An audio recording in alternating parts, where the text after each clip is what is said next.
প্রিয় দর্শক, আপনাদের স্বাগত ইস্পাহানি মির্জাপুর 0 আওয়ারে। বৈশাখী টেলিভিশনের সমসাময়িক বিষয়ভিত্তিক আলোচনার নিয়মিত আয়োজন ইস্পাহানি মির্জাপুর 0 আওয়ার। টেলিভিশনের পর্দার পাশাপাশি বৈশাখী টিভির ফেসবুক পেজ এবং ইউটিউব চ্যানেলেও অনুষ্ঠানটি দেখার ব্যবস্থা রয়েছে। আজ যে বিষয়টি নিয়ে আমরা কথা বলবো সেটি হচ্ছে অন্তর্দ্বন্দ্বে উপজেলা নির্বাচন। এই বিষয়টি নিয়ে যে দুজন অতিথি আমাদের মাঝে উপস্থিত রয়েছেন তাদের সঙ্গে আমরা পরিচয় হব, তবে তার আগে এক নজর দেখে নিচ্ছি বৈশাখী সংবাদের শিরোনাম। তীব্র তাপদাহে দেশ জুড়ে সতর্কতা, সব স্কুল কলেজ এক সপ্তাহ বন্ধ করেছে সরকার। চুয়াডাঙ্গা, গাজীপুর ও পাবনায় হিট স্ট্রোকে 3 জনের মৃত্যু। ঢাকা শিশু হাসপাতালে কার্ডিয়াক ইউনিটে আইসিইউ দ্রুত চালু হবে বলেছেন স্বাস্থ্যমন্ত্রী। বয়স্ক শিশুদের জরুরি কাজ ছাড়া ঘরে থাকার পরামর্শ। দেশের শিক্ষিত ছেলেমেয়েরা বিশ্বে মাথা উঁচু করে চলবে প্রত্যাশা প্রধানমন্ত্রী। ক্রিকেট ফুটবলের পাশাপাশি দেশীয় খেলারও প্রসার চান। ঈদের ছুটির পর পুঁজিবাজারে টানা দরপতন, অনেকে শেয়ার বিক্রি করে দিচ্ছে। বিনিয়োগকারীদের আস্থা ফেরাতে প্রয়োজন সরকারের প্রণোদনা।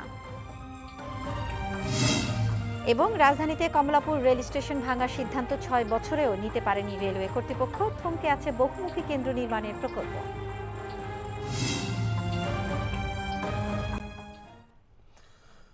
দর্শক, আমরা শুনছিলাম বৈশাখী সংবাদের শিরোনাম। যাচ্ছি আলোচনায়। আজকের যে দুজন অতিথি আমাদের সঙ্গে উপস্থিত রয়েছেন তাদের সঙ্গে পরিচয় করিয়ে দিচ্ছি আপনাদের। আমার ডানে প্রথমেই রয়েছেন আহমেদ হোসেন, সংসদ সদস্য ও সাংগঠনিক সম্পাদক বাংলাদেশ আওয়ামী লীগ। আপনাকে। এরপরে রয়েছেন বিএনপির বিশেষ সম্পাদক ডক্টর আসাদুজ্জামান রিপন। আপনাদের দুজনকে স্বাগত ইস্পাহানি মির্জাপুর 0 আওয়ারে।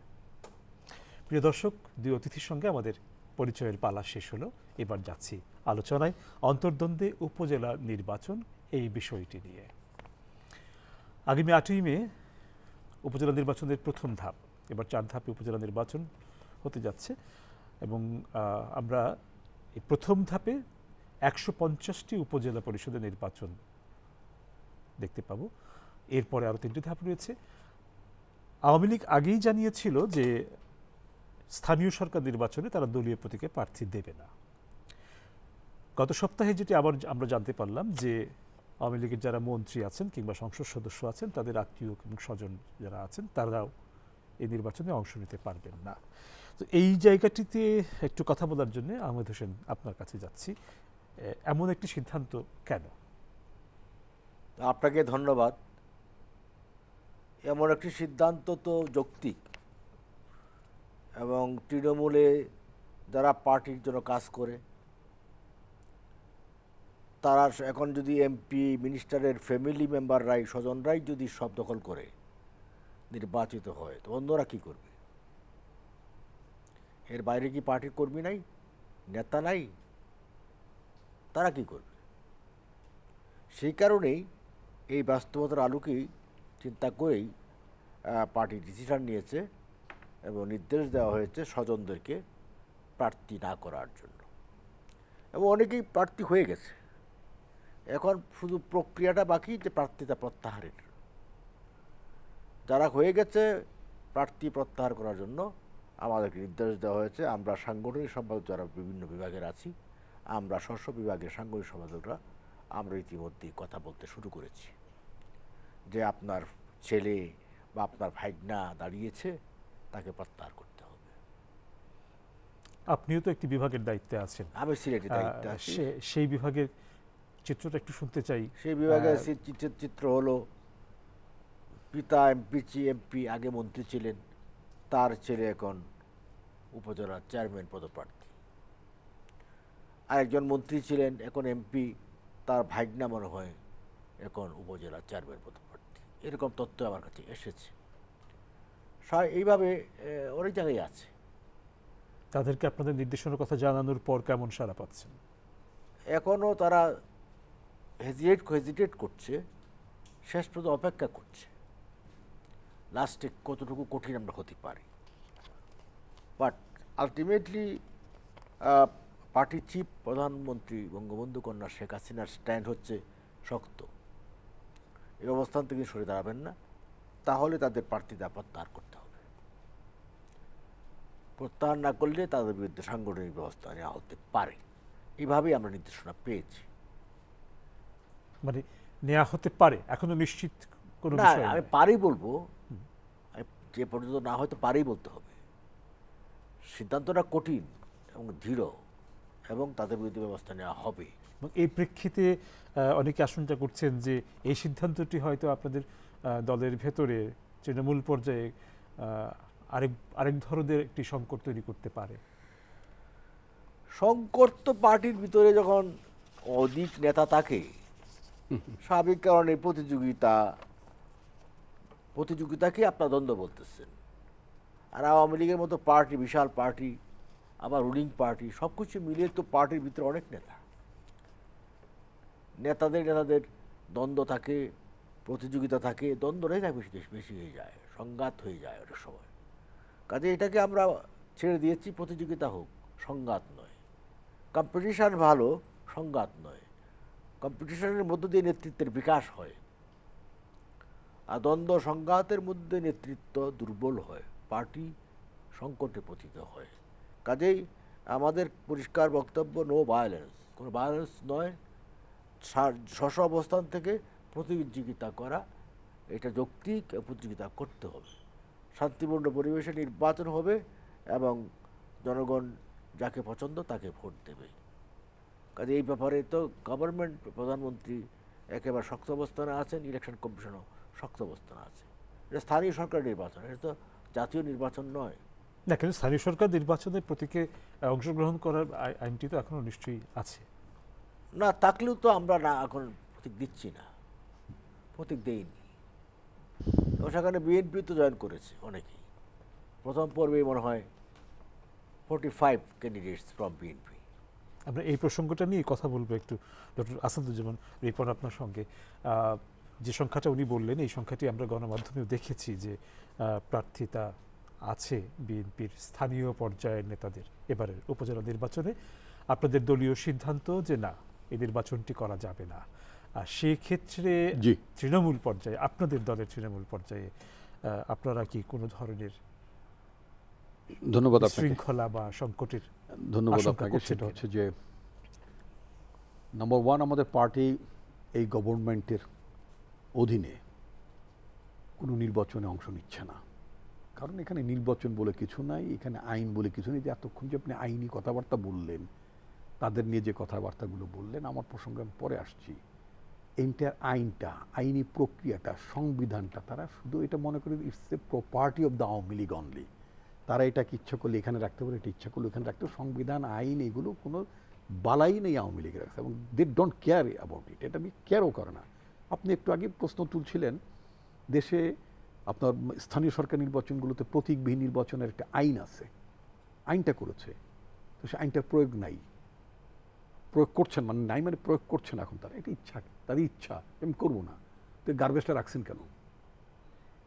আপনি এখানে, আমি আসছি, আপনি আমাকে এক কাপ চা দিয়েছেন, যদি চাই না দেন, এটার মধ্যে এই কাপে যদি চাই না থাকে, তাহলে কাপটা রাখবেন কেন? তো আপনি নির্বাচনে প্রতীক ছাড়া নির্বাচন করবেন, বোঝেন নাই আগে যে কাজটা ভুল হচ্ছে এবং এটা চলবে না। যখন আমরা বিরোধিতা করলাম, তখন তো আমি আমার পার্টির স্পোক্স পারসন ছিলাম অ্যাট দ্যাট টাইম, যখন এই উপজেলা আইনটা যখন হলো। Categorically on behalf of my party আমি বলেছিলাম যে এটা খুবই একটা বাজে কাজ হচ্ছে এবং রাজনীতিটাকে নষ্ট করে দেবে, এবং স্থানীয় সরকারের যে স্পিরিটটা, যে একটা আনন্দ উৎসবের মধ্যে যে নির্বাচনটা, সেই স্পিরিটটাও নষ্ট হয়ে যাবে। এবং তাই হচ্ছে। এখন আওয়ামী লীগ প্রতীক দিয়ে আর ইলেকশন করতে সাহস পাচ্ছে না, কারণ হানাহানি, মারামারি, গুতাগুতি, কোপাকুপি, চোখ তোলাতুলি যা হচ্ছে। যেমন আপনার আওয়ামী লীগের একজন মানে প্রতিমন্ত্রী জোনায়েদ পলক, আইসিটির প্রতিমন্ত্রী, তার শ্যালক নির্বাচন দাঁড়ালো, বিপরীত পক্ষের আওয়ামী লীগের আরেকজন প্রার্থীকে অপহরণ করা হলে, সবই আপনার জানেন। এবং তার অবস্থা মুমূর্ষু, সে চোখেও ঠিক মতো এখন দেখতে পাচ্ছে না, খুবই খারাপ অবস্থা। আচ্ছা, এরকম ঘটনা সারা দেশে। আমার নিজের নির্বাচনী এলাকায়, সেখানে আওয়ামী লীগের প্রার্থী 4 জন, কোনো অন্য দলের প্রার্থী নাই। নিজের গুতাগুতি করছে, নিজেরে বকাবকি করছে, একজন আরেকজনের বিরুদ্ধে যাচ্ছে, তাই বলতে কর্মীগুলো ডিভাইডেড হয়ে গেছে। মানে একটা ভয়াবহ অবস্থা। মানে এখন আওয়ামী লীগ 3 খণ্ড 4 খণ্ড লোকালি, এবং একেবারে একজন আরেকজনকে দেখতে পারে না, খুবই খারাপ অবস্থা। আচ্ছা, এখন আমার কথা হচ্ছে কি, যেটা বললাম যে তারা আইনের তোয়াক্কা করেন না। যেমন এরপরে তারা, মানে এটি তো আইন আসছি আমি, তারপরে এটা তো গুলো একটা আইনের তোয়াক্কা করে না, মানে মার্কাসে তারা মার্কা দিয়ে ইলেকশন করবে না। কেন দিবেন না সেটা আমি ব্যাখ্যা করেছি। এখন আপনি আসেন, বলছেন যে না, এমপি এবং মন্ত্রীদের আত্মীয় স্বজন, শালা, ভগ্নিপতি বা ভাগিনা, চাচা বা ভাই, ব্রাদার, বউ, এরা ইলেকশন করতে পারেন। কেন করতে পারবে না? দেশে আইন আছে নাকি? না, উনি ব্যাখ্যা দিয়েছেন, কিন্তু ওনার ব্যাখ্যাটা তো আইনি ব্যাখ্যা না, সাংবিধানিক ব্যাখ্যা না। সংবিধানে আছে যে কোনো নাগরিকের সে যদি প্রাপ্তবয়স্ক এবং তার যদি ভোটাধিকার প্রয়োগ করার মতো অবস্থা থাকে এবং আইনে কিছু কিছু আছে যে এই কারণ হলে তিনি প্রার্থী হতে পারবেন না, উন্মাদ যদি হয়, খেলাপি হয়, নানান কিছু কয়েকটা ক্রাইটেরিয়া আছে। এই সমস্ত লোক না হলে সবাই ভোটে দাঁড়াতে পারবে। তো এই যে ওনারা বলেন তুমি দাঁড়াইতে পারবা না, এটা তো একটা মানুষের ফান্ডামেন্টাল রাইটস। আপনার দল থেকে আপনার দলের কোনো নেতাকে বলা হচ্ছে যে দাঁড়াতে পারবেন না। আমার কথাটা আমার সাথে ওনারটা মিলবে না। কেন মিলবে না? ওনারা তো ইলেকশনে অংশ নিচ্ছেন, ওনার পার্টি ইলেকশন অংশ, কিন্তু সেই ইলেকশন অংশ নিয়ে উনি বলে দিচ্ছেন এ দাঁড়াইতে পারবে, এ দাঁড়াইতে পারবে না। আচ্ছা, অর্থাৎ এমপি বা মন্ত্রীদের আত্মীয় স্বজন দাঁড়াইতে পারবে, এই মূল কথা। সংবিধানে আছে নাকি? এক নাই তো। আপনি যদি জাতীয় নির্বাচনে যদি আমিডামি করতে পারেন তখন খেয়াল ছিল না, বাদ দেনে। এরপরে যে এখন যেটা বলেন যে না উনি একটা স্পিরিটটা ভালো, হি ইজ এ পলিটিশিয়ান, বলছেন যে আপনি সব হবেন, আপনার অন্য কর্মীরা কি নেতা হবে না? ইয়েস, এ কথাটা অন্যদের বেলা মনে থাকে না কেন? যখন বিভিন্ন লোকের বউদের কাইনা যখন নমিনেশন দিচ্ছেন, যখন বিভিন্ন লোকের ছেলেদের বাপ মরে গেছে ছেলের এনে নমিনেশন দিচ্ছেন, তখন খেয়াল থাকে না? ওনাদের প্রেসিডিয়াম মেম্বার যে মোশাররফ হোসেন, চিটগাং ইঞ্জিনিয়ার মোশাররফ হোসেন, তার ছেলের যে নমিনেশন দেন, তখন খেয়াল ছিল না যে ওই এলাকায় আমার আওয়ামী লীগের কর্মী আছে, তাকে নমিনেশন দেয়, ছেলের নমিনেশন দেবে কেন? আওয়ামী লীগের নেতা মান্নান সাহেব বগুড়ার, তার বউ শাহাদারা মান্নানের নমিনেশন দিতে হবে, ওখানে আওয়ামী লীগের নেতা নাই। এই জাতীয় ঘটনা যদি দুই একটা আমার দলেও যখন নির্বাচনে অংশ নিয়েছে, আমি কিন্তু সাদাকে সাদা বলালো। আমার দলের ভিতরেও যে এরকম দু একটা ঘটনা ঘটেনি তা না, কিন্তু কত হচ্ছে কি যে আমি যদি স্পিরিটটা, কনসেপ্টটা যদি ক্লিয়ার থাকি যে আমি এটা করব না, তাহলে ইন অল রেসপেক্ট করব না। আমি ন্যাশনাল ইলেকশনে অনেক সাবেক মন্ত্রী, এমপি, তাদের ছেলে মেয়েদের বউদেরকে নমিনেশন দিছি, যাদেরকে দিতে পারেন তাদেরকে আমি সংরক্ষিত তো নিয়ে আসছি। তো you have shown the path, আপনি রাস্তা দেখাই দিচ্ছেন। এখন দল ক্ষমতায় 15 বছর যাবৎ তারা ক্ষমতায় আছে, অলমোস্ট 17 বছরই বলা যায়, 111 সহ। তো তারা এখন এই লোকগুলো দেখে যে মজাই মজা। তো এই ধরনের একটা সিচুয়েশনে আপনি মন্ত্রী হবেন, এমপি হবেন, আর আমি কিছু হব না, দুলাভাই এমপি মন্ত্রী, আমি হব না। দুলাভাই মনে করে শালাটা থাকলেও তো সব কিছু আমার কন্ট্রোলই থাকে, বাইরের একটা লোক যদি চেয়ারম্যান হয়ে যাও তো আমার গুতাগুতি করবে, পরে 2 দিন পরে ও আমার প্রতিদ্বন্দ্বী হবে।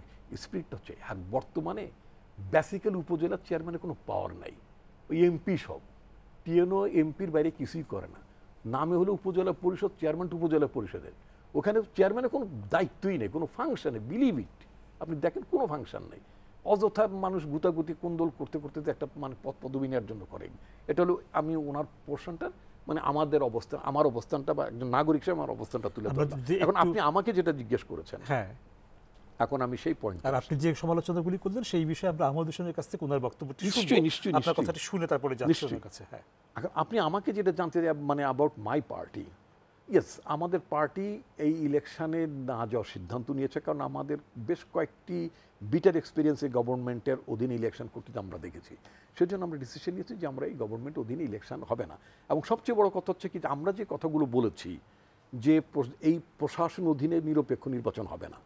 এমপি যদি সিটিং থাকে, তার তিনি যদি থাকেন তাহলে ওখানে আপনার ইলেকশন ইন্ডিপেন্ডেন্ট হবে না। আমরা বলেছি একই সাথে দুটো পার্লামেন্ট যখন কাজ করবে, যেমন ওনাদের বেলায় পরপর দুটো ঘটনা ঘটলো, দুটো পার্লামেন্ট একই সাথে প্যারালালি দুটো পার্লামেন্ট চলে, শপথের পর একটা পার্লামেন্টের আগের মেম্বারদের অবসান ঘটে। তো ফলে এমপি তো প্রভাবশালী থাকে, এমপির প্রাধান্য থাকে। টিএনওতে এমপির বাইরে চলতে পারেন না, তার নির্দেশের বাইরে চলতে পারে না। এমপি মন্ত্রী, তাদের কথাই বলছি। যেই কথাগুলো আমরা বলে আসছি, যে আমরা যেটা বলছি একটা ইন্ডিপেন্ডেন্ট অ্যাডমিনিস্ট্রেশন। আপনি বলবেন যে লোকাল গভর্নমেন্ট ইন্ডিপেন্ডেন্ট অ্যাডমিনিস্ট্রেশন কেমনে হবে, ফাইন, কিন্তু আপনি প্রশাসনটাকে স্বাধীনভাবে কাজ করতে দিতে হবে। তো দিস প্রশাসন হ্যাজ বিকাম মোর দেন আওয়ামী লীগের।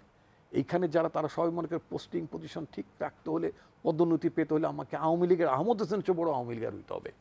এটা আমাদের ভয়াবহ আমাদের তিক্ত অভিজ্ঞতা আছে লোকালি।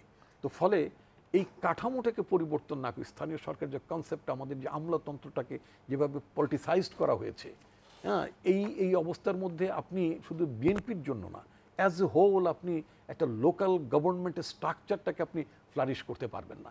টাকা খরচ হচ্ছে, এই চেয়ারম্যানদের পেছনে আপনি গাড়ি যাবে, তেল যাবে, ড্রাইভার যাবে, সমস্ত খরচ যাবে, কিন্তু ভার্চুয়ালি লোকাল গভর্নমেন্ট মানে ফাংশনাল লোকাল গভর্নমেন্ট, মানে আপনার কথা শেষ হয়ে এফেক্টিভ লোকাল গভর্নমেন্ট আপনি you can't see unfortunately. Ahmed Hossain, আসছি আপনার কাছে। উনি বেশ কিছু সমালোচনা করলেন, সে বিষয়ে একটু আপনার কথা শুনতে চাই। না, জনাব আসাদুজ্জামান রিপন সাহেব আমি একাডেমিক কথা বলেছি, কিন্তু উনি তো আওয়ামী লীগের করেন না, উনি তো বিএনপি করেন। উনি তার রাজনৈতিক অবস্থান থেকে তো আমাদের সমালোচনাই করবেন। অপোজিশন বেঞ্চ তো ট্রেজারি বেঞ্চের পক্ষে কথা বলে না। স্বাভাবিক কারণেই তারা ইলেকশনে যাবে না। না যেতে যেতে এখন তলানিতে পৌঁছে গেছে, বিএনপি এখন তলানিতে পৌঁছে গেছে। কিন্তু নির্বাচনে না আসলে নির্বাচনের পার্টি নির্বাচনে আসবে। মাছ যেমন পানি ছাড়া বাঁচতে পারে না, একটা রাজনৈতিক দল ইলেকশনের পার্টি নির্বাচন ছাড়া বাঁচতে পারে না। বিষ্ণু ময়লা পানিতে হবে না, তুমি সেই মাছ বাঁচবে না ময়লা পানিতে। বিএনপি তো নির্বাচনের পার্টি না, জন্মগতভাবেই তো তার জন্ম হয়েছে খারাপভাবে, হুইসেল বাজিয়ে, সামরিক শাসনের ফরমান দিয়ে তার জন্ম হয়েছে। কাজে তার চেতনা লোকে এখনো ওই জিনিসটা বিদ্যমান। ডেমোক্রেসি মুখোশ পরা, গণতন্ত্র মুখোশ পরা।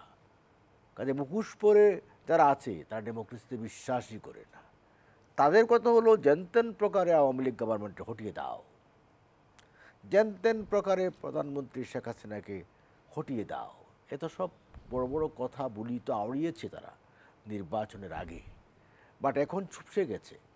এখন এই সমস্ত কথা জনগণ বিশ্বাসও করে না যে বিএনপির সক্ষমতা নাই, বিএনপি কোনো অ্যাবল পার্টি না, সন্ত্রাসের জন্য অ্যাবল হইতে পারে, বাট জনগণের কাছে গিয়ে জনগণকে সাথে নিয়ে নির্বাচন করার মতো সক্ষমতা বিএনপির নেই। নির্বাচন এবার আসলেন না, বুঝলাম। আপনি আগামী নির্বাচনে কি করবেন? আগামী নির্বাচন তো তাদের জন্য আরও কঠিন হয়ে যাবে। পরপর দুটো নির্বাচনে না গেলে তাদের যে আছে নিবন্ধন বাতিল হয়ে যেতে পারে। তখন কি করবেন? কাজে এই বিষয়গুলো তাদের ভাববার সময় নাই। বিকজ তাদের হেড হচ্ছে, তাদের যে মূল নেতৃত্ব নেই, main leadership of the party zero, নেই। বেগম জিয়া অসুস্থ, কারাগারে আছেন বিকজ অফ করাপশন। তার ছেলেও করাপশনের কারণে কনভিক্টেড, আউটসাইড দি কান্ট্রি, তিনি পলাতক অবস্থায় আছেন। কাজেই পার্টি, একটা পার্টিতে যখন নেতৃত্ববিহীন থাকে তখন ওই পার্টিটা চলতে পারে না। এখন চলতে না পেরে এটা এখন পঙ্গু হয়ে যাচ্ছে। রিপন ভাইরা কোনোভাবে চালিয়ে যাচ্ছেন আর কি, যে আমরা বিএনপি করি এই পর্যন্তই, বাট মাঠে ঘাটে তাদের বিচরণ কম। এই যে আপনার লোকাল একটা গভর্নমেন্ট ইলেকশন, এখানে তো আসতে পারতেন। এটা তো ইলেকশনটা আপনার গভর্নমেন্ট হবে না, সরকার পরিবর্তন নির্বাচন নয়। অত লোকাল গভর্নমেন্ট উপজেলায় এসে তারা টেস্ট করতে পারতেন হোয়াট ইজ দ্যার পজিশন। ইলেকশনটা তো সুষ্ঠুভাবে হবে। Election commission is firmly committed, তারা election free and fair credible করবে।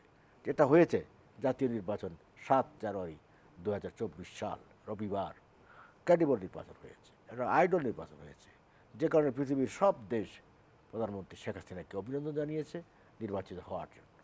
এটা তো প্রমাণ। কাজে তারা কখনো, বিএনপি কখনো এটা স্বীকারই করবেন না, বা ঘরে বসে বলবে প্রধানমন্ত্রী Sheikh Hasina is okay, but আমরা হলাম ইনকারেক্ট। অনেক কর্মীদের তাদের মধ্যে হতাশা, জীবনে আর নির্বাচনই করতে পারবে না, ইলেকশনই করতে পারবে না, জীবন শেষবারের মতো একটা ইলেকশন করতে চেয়েছিল, but they are popular, but করতে পারলো না, চলে যেতে হবে। এই যে পার্টিটা মরে যাচ্ছে, মরে তো গেছেই, এখন শুকিয়ে যাচ্ছে। পদ্মা যখন শুকিয়ে যায় তখন কি পড়ে বালুর, তেমনি বালুর উপর দাঁড়িয়ে আছে এখন বিএনপি করার কিছু নাই। এই যে উপজেলা নির্বাচন হচ্ছে, উপজেলা নির্বাচন চেয়ারম্যান আর বিএনপি এমপি তো এক জিনিস নয়। আমার পার্লামেন্ট মেম্বার এমপি কি একই স্ট্যাটাসের হয়? তারা যদি ক্ষমতা যায় একই স্ট্যাটাসের হবে? তো পার্লামেন্ট মেম্বার আর উপজেলা চেয়ারম্যান একই স্ট্যাটাসের হয়, তো আর পার্লামেন্ট হওয়ার দরকার নেই। পার্লামেন্ট হচ্ছে আইন প্রণয়ন করবে, ল মেকার। উপজেলার চেয়ারম্যান হচ্ছে স্থানীয় সরকারের চিফ, মানে চেয়ারম্যান, সে প্রিসাইড করবে মিটিং। এখানে এমপি হচ্ছে উপদেষ্টা, সব কমিটির এমপি উপদেষ্টা। চেয়ারম্যান তার মতো করে কাজ করবে স্থানীয় সরকারের, স্থানীয় ব্যবস্থা থাকবে না।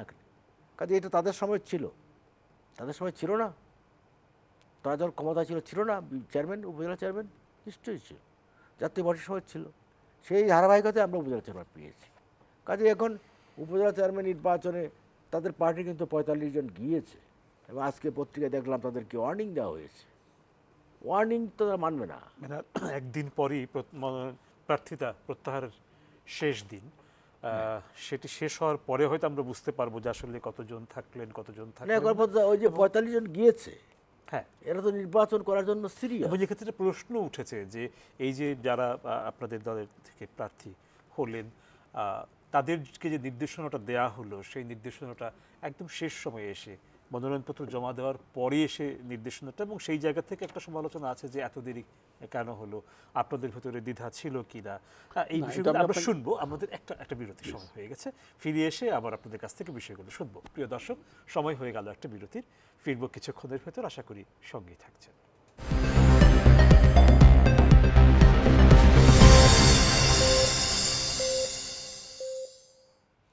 প্রিয় দর্শক, আপনাদের আবারও স্বাগত ইস্পাহানি মির্জাপুর 0 আওয়ারে। ধন্যবাদ বিরতির সময়টুকু আমাদের সঙ্গে থাকার জন্য। ফিরছি আলোচনায় আজকের দুই অতিথির সঙ্গে। ডক্টর আসাদুজ্জামান রিপন, বিরতির আগে একটি প্রসঙ্গ উত্থাপন করেছিলাম, সে বিষয়ে আপনার কথা শুনবো বলে গিয়েছিলাম বিরতির আগে। জি, ধন্যবাদ। বলেছিলেন যে বিএনপির কেন আগে সিদ্ধান্তটি, আসলে এটা কিন্তু মানে অংশগ্রহণ না করা, এটা একটু ভুল ধারণা। আমাদের পার্টির দপ্তরের দায়িত্বে আমাদের যে সিনিয়র জয়েন্ট সেক্রেটারি, উনি কিন্তু আপনার পার্টির সিদ্ধান্ত তো মানে বেসিক্যালি সেই কনভে করে ডে টু ডে প্রোগ্রামটা। উনি কিন্তু শুরু থেকেই বলে আসছেন, শুরু থেকেই বলছেন।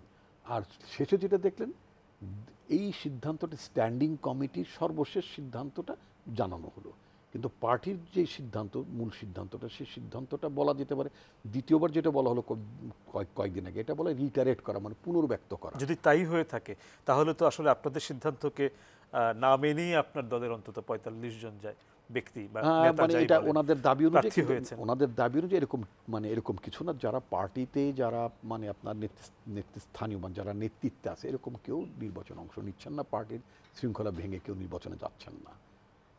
এটা আমি আপনাকে দায়িত্ব নিয়ে বলছি। তাহলে একটু যদি দেখা যাক, যেমন ধরেন ব্রাহ্মণবাড়িয়ার সরাইল উপজেলা বিএনপি সাধারণ সম্পাদক অ্যাডভোকেট নুরুজ্জামান তস্কর তপু, হ্যাঁ, উনি প্রার্থী হয়েছেন। কিশোরগঞ্জে ভৈরব উপজেলা চেয়ারম্যান পদে লড়ছেন এখন যিনি ভাইস চেয়ারম্যান, এবং উপজেলা যুবদলের সাধারণ সম্পাদক আল মামুন, এরকম কয়েকটা নাম। হ্যাঁ, এরকম মানে আপনি যেটা বলছিলেন যে না পদাধিকারী কেউ নেই, আমরা পদে আছি না, মানে যারা আছে, যে আপনি বললেন যারা আছে, তারা কেউ মনে করছেন হয়তো স্থানীয় সরকার নির্বাচনে যাওয়ার বেলা হয়তো পার্টি মানে কম্পারেটিভলি লিবারেল হতে পারে, ওই ধরনের একটা এক্সপেকটেশন থেকে হয়তো কেউ গিয়েছেন। এবং যাদের কথা বলেন, এদের খুব মানে অভিজ্ঞতা সেইভাবে নাই যে আওয়ামী লীগের অধীন নির্বাচনে গেলে যে কি হয়, এটা তো মানে আপনি যেই ছেলেটির কথা বললেন, এদের তো জানার কথা। তো যাই হোক, মানে ফাইনালি আপনি আগামীকালকে এটা আপনি বলতে পারেন, 2-4 জনের বেশি আপনি নাম বলতেও পারবেন না। এবং এত বড় একটা পলিটিক্যাল পার্টিতে 2-4টা আপনার এরকম, এরকম 2-4 জন আপনার মিসলিডেড হতে পারে, আপনার মিসকনসেপশন থেকে অনেকে দাঁড়াতে পারে। বাট আমি ব্যক্তিগত বিশ্বাস করি যে আপনার এর মধ্যে থেকে যে 2-4 জন আছে, তারা মানে ফাইনালি তারা উইথড্র করে। বিষয়টা যদি এরকম ভাবে কেউ দেখার চেষ্টা করে যে আসলে কেন্দ্রীয় নেতৃত্বের যে নির্দেশনা, তার সঙ্গে বিএনপির তৃণমূল নেতাদের আকাঙ্ক্ষার একটি দূরত্ব আছে। আমি নিজে নির্বাচনী এলাকায় কয়েকদিন আগে, মানে আমার নির্বাচনী এলাকায় গেলাম, সেখানে বরং তৃণমূলের নেতৃত্বের বরং উপরের নেতৃত্ব, মানে উপরে বলতে মানে থানা বা জেলা, এদের ব্যাপারে বক্তব্য হচ্ছে যে তারা যতটা সিরিয়াস, ওই যে আপনি যেটা বলেন আগে জানালো না কেন বা পরে জানালো না কি, এরকম ব্যাপারটা, তৃণমূল পর্যায়ের কর্মীরা বরং আরও তাদের স্তরের উপরের স্তরের নেতাদের চেয়ে আরও বেশি দৃঢ় প্রতিজ্ঞ।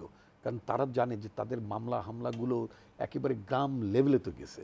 এখন যারা ইলেকশন, ধরেন আওয়ামী লীগের, আমাদের এলাকায় তো আওয়ামী লীগ ছাড়া অন্য কেউ ইলেকশন করছেও না, আমার পুরো জেলাতেই কেউ করছে না। তো সেখানে আপনার এদের বক্তব্য হচ্ছে যে আমরা অন্যদের পক্ষে কেন নির্বাচন করব, আমাদের মামলা হামলা থেকে আমরা ছাড় পেয়েছি, তো ছাড় পাইনি। আর দল অ্যাটলিস্ট যেন আমার পুরো মুন্সিগঞ্জ জেলাতে কোনো মানে বিএনপির একজন প্রার্থী কোনো জায়গায় দাঁড়ায়নি। এটা মানে এরকম আমি বহু জেলার কথাই বলতে পারবো। আপনি 2-4টা তো বিচ্ছিন্ন ঘটনা আছে, বাট আই হোপ মানে আপনার মানে প্রত্যাহারের শেষ দিনে যারা যদি কেউ ভুল করে থাকেন তারা সেটা প্রত্যাহার করে ফেলবেন। আমি একটু অন্য প্রসঙ্গে আমি আসতে চাই। আহমদ হোসেন বা আহমদ হোসেনের কলিগ যারা আছেন তারা একটা কথা বলতে পছন্দ করেন, নিজেদেরকে ডেমোক্র্যাট বলতে পছন্দ করেন, গণতান্ত্রিক দল বলতে পছন্দ করেন, এবং এটা নিজেদেরকে কথা বলতে যে আমাদেরকে আমরা কোন প্রক্রিয়ায় জন্মগ্রহণ করেছি, আমাদের পার্টি কোন প্রক্রিয়া প্রতিষ্ঠা হয়েছে, ওনার ভাষায় হুইসেল বাজিয়ে দল প্রতিষ্ঠিত হয়েছে। উনি যে কথাগুলো বললেন এটা বলে একটা আত্মতৃপ্তি পান বোধে।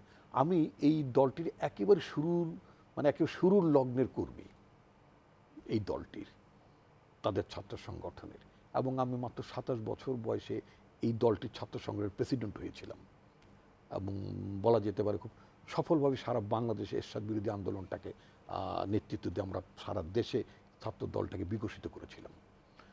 তো যাই হোক, তো যে এই কথাটা বলে আমি অত্যন্ত গর্বিত। ওনার ভাষায় যেটা বলেন হুইসেল বাজিয়ে যে পার্টিটা করা যায়, সেই দলটির একেবারে জন্মলগ্নের প্রক্রিয়ার, আমি জয়েন না প্রক্রিয়ার কথা বলেছি, ওই প্রক্রিয়ার সাথে থাকতে পেরে দল গঠন করতে পেরে আজকের অবস্থানে আসায়, অর্থাৎ পার্টির নীতি গ্রহণে প্রণয়নের ক্ষেত্রে ইনফ্লুয়েন্সার হিসেবে, অর্থাৎ আমরা আমাদের একটা মতামত থাকে বা বলতে পারি, এই জায়গাটিতে আসতে পেরে আমি অত্যন্ত গর্বিত। এই জায়গাটায় বিএনপি প্রতিষ্ঠার হয়তো প্রয়োজন হতো না যদি কিনা তারা গণতান্ত্রিকভাবে চলতেন। যেই গণতান্ত্রিকভাবে না চলার কারণে এবং ভালো নির্বাচন না করার কারণে জনগণের মানে প্রদত্ত রায় 70 সালে এই রায়টা কার্যকর না করার কারণে, জনগণের আকাঙ্ক্ষা মেনে না নেওয়ার কারণে, গণতান্ত্রিক স্পিরিট থেকে সরে যাওয়ার কারণে কিন্তু পাকিস্তানও ভেঙে গেছে। শেখ মুজিবুর রহমানকে জনগণ ভোট দিয়েছিলেন, তার দলকে, এটা পাকিস্তানি কর্তৃপক্ষ মানেনি। এটা চূড়ান্ত পর্যায়ে স্বাধীনতা সংগ্রামে যে স্বাধীনতা হয়ে ভাগ হয়ে গেছে দেশ। ঠিক, আচ্ছা, এখন কথা হচ্ছে কি, spirit was democracy, spirit was a good election, ভালো নির্বাচন, এটা আমাদের বুঝতে হবে। তারা ক্ষমতায় যে তাদের কোনো ম্যান্ডেট ছিল না বাকশাল গঠন করার, they did not any mandate. জনগণকে জনগণ তো বাকশাল বানাবার জন্য 73 সালে ওনাদের স্বাধীনতার পরে যে ইলেকশনটা করলেন সে তো বাকশাল বানাবার জন্য করেন নাই। 70 সালে তো নয়ই, মানে 70-এর যে পাকিস্তানি কাঠামোতে এসে বাকশাল বানিয়ে ফেলেন। বাকশাল মানে হচ্ছে আমিডামি ইলেকশন, এদের বলে বাকশাল আমল ইলেকশন হয়েছে না, হয়েছে, সেটা হচ্ছে ওনাদের মধ্যে ইলেকশন। যে কমিউনিস্ট পার্টি চায়নাতে তো ইলেকশন হয়, চায়নাতেও কমিউনিস্ট পার্টির ওখানে 6-7টা তাদের নিজস্ব পার্টি আছে।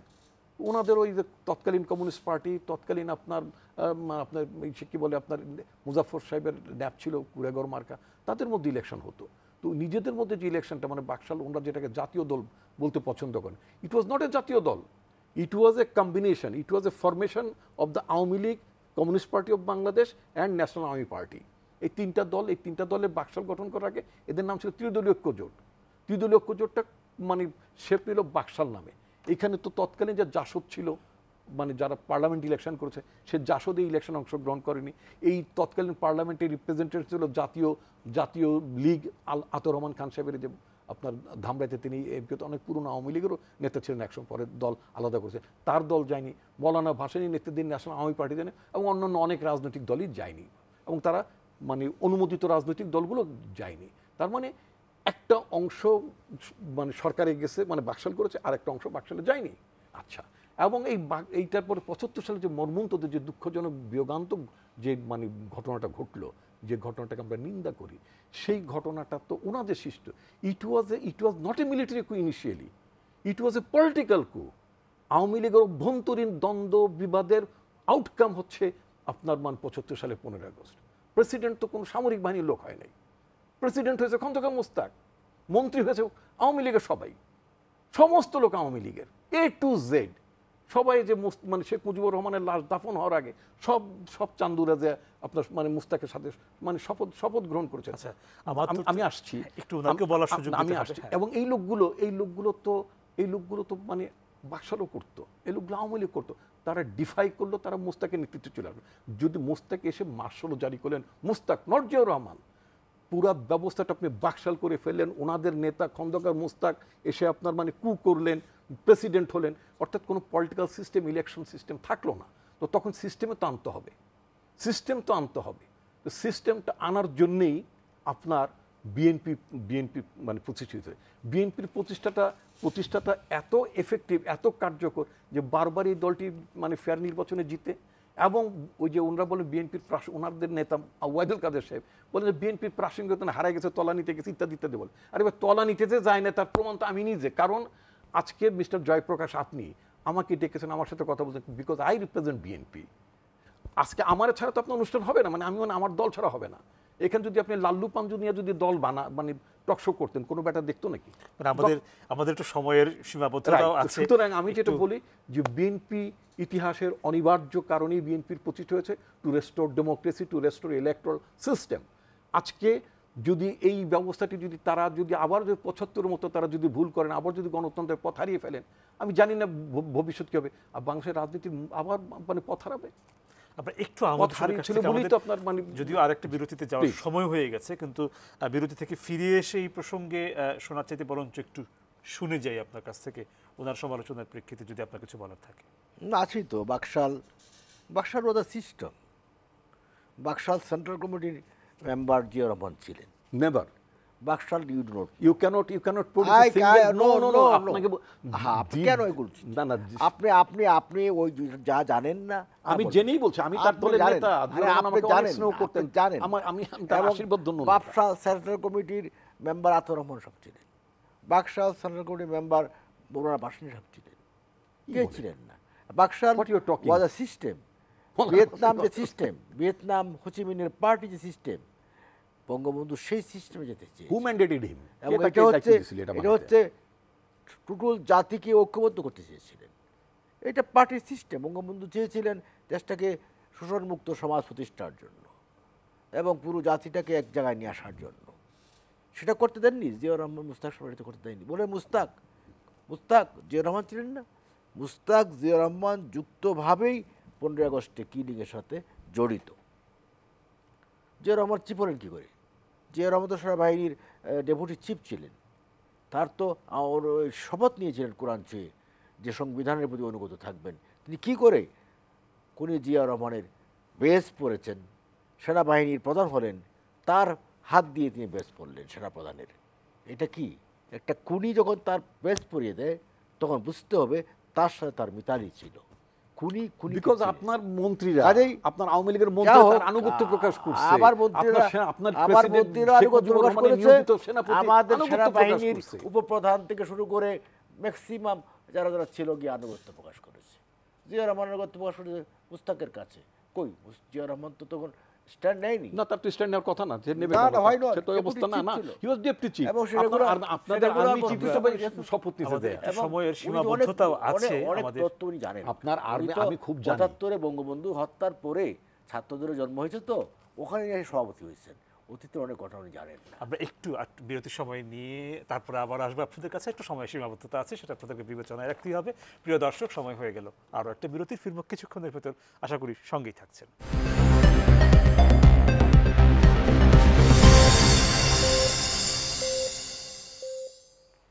প্রিয় দর্শক, আপনাদের আবারও স্বাগত ইস্পাহানি মির্জাপুর 0 আওয়ারে। ধন্যবাদ বিরতির সময়টুকু সঙ্গে থাকার জন্য। যাচ্ছি আলোচকদের কাছে। ডক্টর আসাদুজ্জামান রিপন, যাব আপনার কাছে। বেশ কিছু প্রশ্ন আছে। কথা বলছিলেন আহমেদ হোসেন, বিরতি নিতে বাধ্য হয়েছিলাম সময়ের কারণে। যদি কিছু কথা বাকি থাকে তাহলে সেটুকু শুনে যাব ডক্টর আসাদুজ্জামান রিপনের কাছে। আহমেদ হোসেন, আপনার কি কথা কিছু বাকি আছে? আমি বিরতিতে গিয়েছিলাম। না, কথা তো বাকি থাকে। আচ্ছা, ঠিক আছে, আপনি তাহলে একটু সময় নিয়ে বলুন, তারপর আমরা যাব। কত কথা বলবো, সাগর তো শুকায় না, সাগর তো বলে যায় না। কাজে মুখের কথা তো থাকবেই, সব কথা তো শেষ হয়নি। কাজে বাকশাল সম্পর্কে বলতে গেলে, বাকশাল ছিল একটা সমাজের বৈপ্লবিক পরিবর্তনের একটা পদক্ষেপ। এটা বঙ্গবন্ধু নিয়েছিলেন। এই বিতর্কগুলো খুবই প্রাসঙ্গিক, এই বিতর্কগুলো থাকা উচিত। বিতর্কগুলোর ভেতর দিয়ে অনেক তথ্য জানা যায়। কিন্তু আমাদের আজকের আলোচনার বিষয়টা যেহেতু উপজেলা নির্বাচনে, আমরা একটু সেখানে আবারও চলে আসছি। হ্যাঁ, একটু আসতে চাইছি, কারণ আমাদের হাতে সময় এসে সেটা আমাদের অনুষ্ঠানের শেষ পর্ব, সেই জায়গাটা কথা বলবো। ডক্টর আসাদুজ্জামান রিপন, আপনার কি মনে হয় কেন্দ্রীয় নেতৃত্বের অংশ হিসেবে আপনি কি আশাবাদী যে আপনারা যে সিদ্ধান্তটি নিয়েছেন যে উপজেলা নির্বাচনে আপনাদের কোনো দলের কোনো নেতারা অংশগ্রহণ করবেন না, সেটা শেষ পর্যন্ত? নিঃসন্দেহে আমি বাংলাদেশের বিভিন্ন জেলাতে সাংগঠনিক সফরে গিয়েছি। আমি নিশ্চিতভাবে বলতে পারি যে সেটা হচ্ছে যে পার্টির তৃণমূল পর্যায়ের নেতৃবৃন্দ, তারা পার্টির কেন্দ্রীয় সিদ্ধান্তের প্রতি অত্যন্ত লয়াল সবসময় ছিলেন। তারা জাতীয় নির্বাচনও ছিলেন, এখনও আছেন। এখন দু একটা সাজানো মোড়ে ঘটনা দু একটা তো সবসময় ঘটে, যেমন ওনাদের আমলে আপনার ওনাদের নিয়োজিত মানে আমি বলছি ডিউরিং 75-এর শফিউল্লাহ সাহেব ওনাদের নিয়োজিত সেনাপতি ছিলেন না, তো উনি যে মোস্তাকের আনুগত্য প্রকাশ করছেন না, করছেন তো দিদেন ওনাদের সব নিয়োজিত মানে আপনার নৌবাহিনীর প্রধান, বিমান বাহিনীর প্রধান, সেনাবাহিনীর প্রধান, তারা সবাই যে মোস্তাকের আনুগত্য এন্টায়ার আওয়ামী লীগ শেখ মুজিবুর টোটাল ক্যাবিনেটে যদি আপনার মোস্তাকের আনুগত্য প্রকাশ করছেন। আপনি যখন দেখবেন আপনার বস প্রকাশ তখন আর কর্নেল মেজর সাহেব বা ব্রিগেডিয়ার সাহেবের কী করার আছে? তার কিছু করার নাই। কারণ দেখতেছে খোদ সেনাপতি, নৌবাহিনীর প্রধান, বিমান বাহিনীর প্রধান, চিফ অফ জেনারেল স্টাফ মানে Khaled Mosharraf, everybody went there, তারা আনুগত্য প্রকাশ করে আসতেছে। That's the thing. But however এখন that was a crisis, that was a, আমি বলেছি ইতিহাস একটা মর্মন্তদ ঘটনা। একটু উপজেলা নির্বাচন যাই হোক, তো মানে এই কথাটা আমি বলছি কারণ মানে আহমদ ভাই মানে কিছু মিসকোট করেছেন, যেমন মৌলানা ভাসানীকে বলেছেন তিনি বাকশালী গিয়েছিলেন, উনি জীবনে কখনো বাকশালী যান নাই। হ্যাঁ, শেখ মুজিবুর রহমান তো মানে মৌলানা ভাসানীর ছিলেন খুব মানে কি বলে তার মানে স্নেহভাজন ছিলেন, নাকি দলের প্রেসিডেন্ট সেক্রেটারি ছিলেন সেটা আলাদা কথা। এবং শেখ মুজিবুর রহমান তার নেতাকে শ্রদ্ধা করতেন, উনি বলছেন টাঙ্গাইলে যেতেন। ইয়েস, হি হ্যাড দ্যাট আপনার মানে ম্যাগনামিটি, কোয়ালিটি অবশ্যই তার ছিল নিঃসন্দেহে। তো আপনি উপজেলা নির্বাচনের কথা বলেন, আপনি যে শুরুতে যে কথাটি বলেছিলেন যে মানে অন্তর্দ্বন্দ্বে উপজেলা নির্বাচন, আসলে দেখুন আসলে কি আপনি ইংরেজিতে একটা কথা আছে, as you sow so you reap, as you sow so you reap. আপনি যেই বীজ লাগাবেন ফলটা তো সেটাই হবে। আপনি আপনার প্রতিপক্ষ, রাজনৈতিক প্রতিপক্ষকে আপনি নির্মূল করতে চেয়েছেন, আপনি একটা একটা ইলেকশন করতে চেয়েছেন, আপনি ক্ষমতাটাকে যেন তেনভাবে সংহত করতে চেয়েছেন, আপনি মানুষের ভোট ব্যবস্থার প্রতি সম্মান দেখাতে চাননি, আপনি রাতের ভোট করেন। আপনার এই যে পীরগঞ্জের মানে আপনার মানে রংপুরের ওখানে যুবলীগের কেন্দ্রীয় জয়েন্ট সেক্রেটারি বিপ্লব কুমার সরকার প্রবাবলি নাম, হ্যাঁ আপনি ইন্টারনেটে এখন সার্চ দিলে দেখবেন, হি টোল্ড এইবার আওয়ামী লীগের তো রাতের নির্বাচন আওয়ামী লীগ ভুলতে পারে না, মানে একটা কম্বিনেশন রাতের নির্বাচন, সিলমারা সব মিলে ঠিলে একটা নির্বাচন তাদের করতে হবে। এইবারও গত 7ই জানুয়ারি নির্বাচনও তাদেরকে রাতের বেলা ভোট মারতে হয়েছে। আরেকটি প্রশ্ন ছিল, সেটাও একটু আপনার কাছ থেকে সংক্ষেপে শুনে নিতে চাইবো, কারণ আমাদের সরকারের সময় দিতে হবে শেষ করার আগে। সেই প্রশ্নটি হচ্ছে যে আপনারা কিন্তু পার্লামেন্টে অনেক কথা বলেন,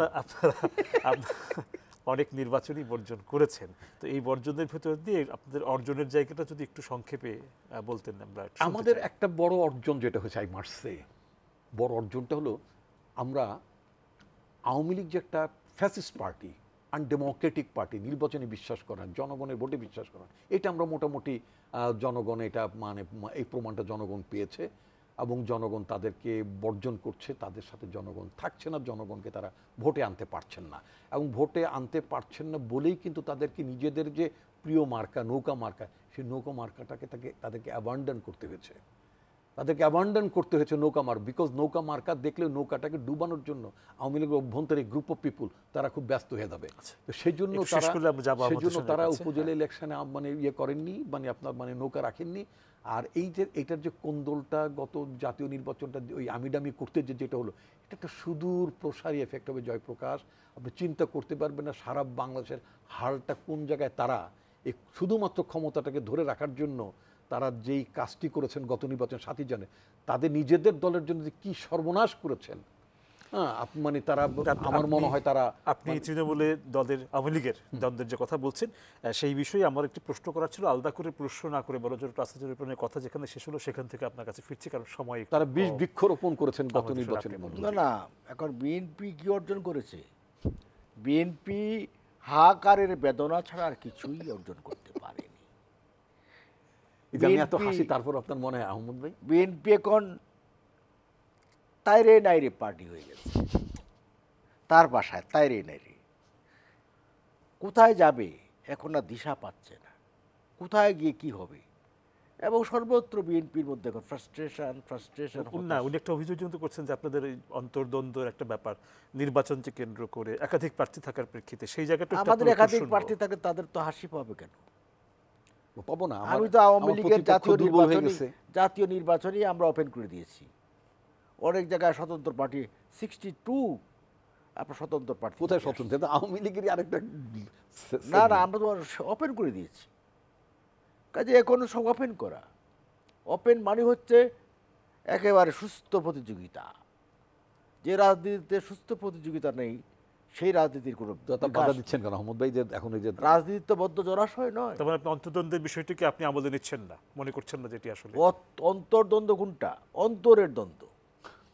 প্রতিযোগিতা যখন হয় তখন প্রতিপক্ষ তোর সাথে আমার প্রতিপক্ষের একটু তো অমিল থাকেই, তাকে আমি হারাবো মানে গুরুতর কিছু বলে মনে না করছেন না, এই সমস্ত কিন্তু বৃক্ষ হয়ে গেছে অনেকে মনে এগুলো করছে। পরে ঠিক হয়ে যায়, সব ঠিক হয়ে যায়, কই ওর কোনো প্রবলেম হয় না। আচ্ছা, আর Awami League is a party, big party, এত বড় পার্টি, এখানে অনেক ঢেউ থাকবে, অনেক ঢেউ, অনেক তারকা আছে এখানে, অনেক নেতা আছে এখানে, অনেক লক্ষ লক্ষ কর্মী আছে এখানে, এত কর্মীর পার্টি আওয়ামী লীগ। কাজে বিএনপি দ্বন্দ্ব নাই, বিএনপি দাঁড়াক না, দাঁড়াবার মতো শক্তিই তো নাই, বিএনপি কি করবে? ঠিক আছে। তাহলে আপনি আমাদের যেটা বলেছেন হ্যাঁ, অন্তর্দ্বন্দ্ব একদম না, সময় শেষ। আপনি যদি এটাকে ভালোভাবে নিয়ে আসতেন যে পার্টির মধ্যে প্রতিযোগিতা, কম্পিটিশন থ্রু ইলেকশন, নির্বাচনী প্রতিযোগিতায় কে যাবে, কে দৌড়ে জিতবে, কে পিছিয়ে পড়বে, এই প্রতিযোগিতার মধ্য দিয়ে পিপুলকে নিয়ে আসা হচ্ছে, জনগণ রায় দেবে, রায়ের মধ্য দিয়ে একজন চেয়ারম্যান নির্বাচিত হবে। ধন্যবাদ আহমেদ হোসেন, আমাদের সময় শেষ। ধন্যবাদ আসাদুজ্জামান রিপন, আপনাকেও বিদায় নিচ্ছি আপনাদের যাক, কাছ থেকে। আপনাকেও প্রিয় ধন্যবাদ। দর্শক, আপনাদেরকেও ধন্যবাদ লম্বা এই সময় আমাদের সঙ্গে থাকার জন্য এবং আজকের দুই অতিথির কথা শুনবার জন্য। কাল আবারও দেখা হবে ইস্পাহানি মির্জাপুর 0 আওয়ারে অন্য কোনো বিষয়ে। সেই পর্যন্ত ভালো থাকুন, সুস্থ থাকুন, শুভরাত্রি।